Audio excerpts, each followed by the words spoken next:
Así y es. colaboras con i27. Ah, en este momento nos contactaron justamente para esta plática y para tratar de ver qué colaboraciones se pueden establecer. Entonces hoy nos vienes a hablar sobre Exactamente, tecnología, sobre tecnología, datos y inteligencia el artificial. impacto que tiene hoy en día, porque es de lo que todo el mundo está hablando. Nosotros creemos, ¿no?, que ya la tenemos al alcance y al servicio de cada uno de nosotros, ¿no?, por usar un celular, ¿no? Pero realmente lo que estamos utilizando son aplicaciones. Así es. Entonces, realmente no entendemos la complejidad de lo que significa un algoritmo y su exponenciación para lo que se considere inteligencia artificial. Hasta cierto punto, por supuesto.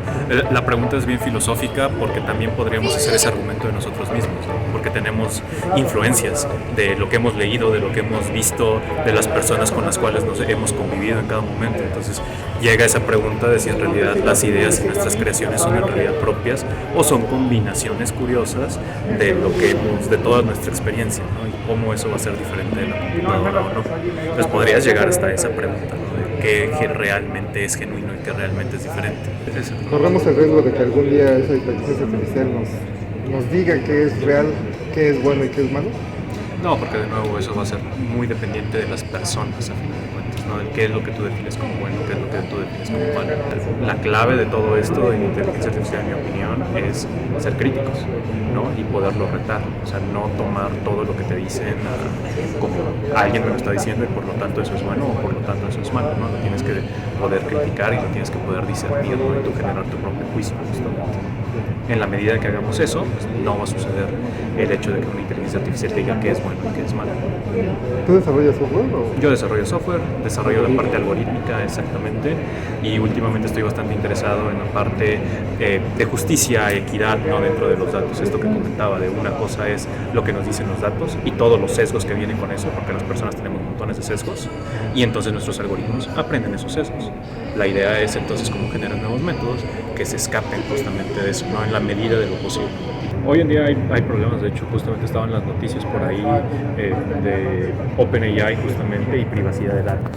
Entonces ese es por supuesto un problema real y que se debe de atender, ¿no? Justamente que tú tengas la garantía de que los datos que estás utilizando y que estás poniendo ahí sean completamente privados, ¿no?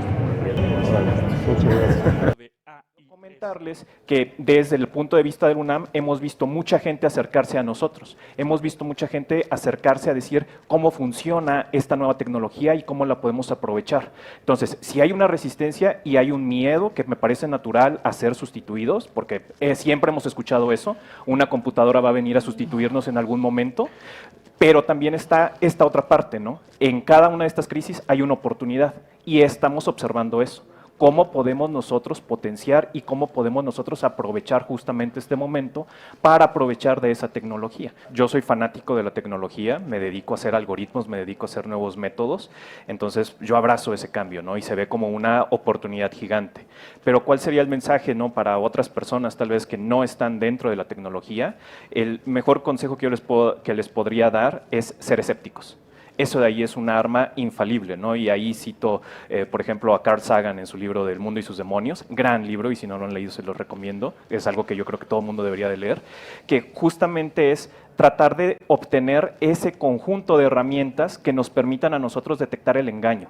¿Por qué? Porque nosotros tenemos montones y montones de datos, pero ¿cuáles de ellos son los buenos? Y esto es porque toda la gente que hace tecnología o que hace aprendizaje en máquina tiene grabado en la memoria una frasecita que dice correlación no implica causalidad. Entonces, si se tiene eso, entonces, ¿cómo podemos distinguir un modelo del otro? ¿Cómo podemos distinguir que un dato sí funciona y que no es espurio en realidad?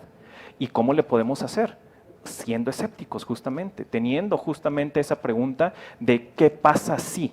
No solamente el preguntarnos qué es lo que nos dicen los datos, sino más interesante tal vez es qué no me están diciendo estos datos, qué es lo que yo puedo hacer diferente. Entonces, ese de ahí yo creo que es uno de los grandes consejos para cómo poder permear esa tecnología hacia nosotros mismos. ¿La podemos utilizar? Sí, pero no con fe ciega. Tenemos que ser escépticos, tenemos que utilizarla, tenemos que retarla y entonces ver qué de esos elementos permean y podemos nosotros utilizar en nuestra vida diaria. Esa sería, en mi opinión.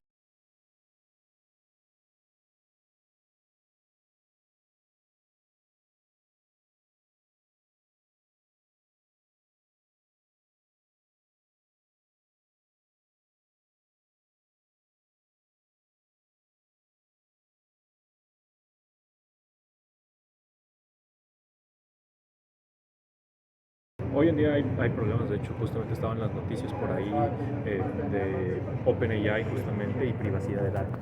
Entonces ese es por supuesto un problema real y que se debe de atender, ¿no? Justamente que tú tengas la garantía de que los datos que estás utilizando y que estás poniendo ahí sean completamente privados, ¿no?